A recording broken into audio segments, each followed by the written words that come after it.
We're going to toss it into my colleague, Joe Arena, and our desk check this morning. Hey, Joe.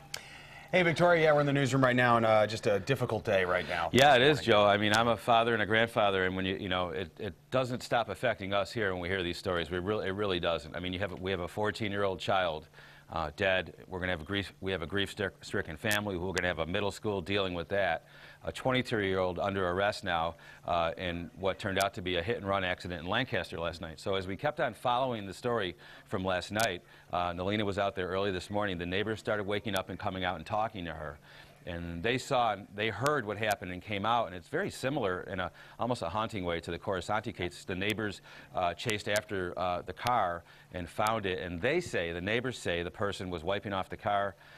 The person was brought back to the scene, and the neighbors indicate that the person appeared to be had been drinking. We will ask those questions today, and we will get answers on that this morning as this person who was driving is arraigned. So just a tragedy all around, the witnesses said it was the most horrific scene they've ever seen in their entire life. Yeah, so I mean that sums it up. And Nalina couldn't even describe it to us. No, and I just told her not to. It's just not. It's not worth doing. So we'll have more on that. And the other story we were following, another hit and run in the city of Tonawanda last night. Two teens were struck, and as John pans over to the person they're looking for, 31-year-old Leslie Ralston.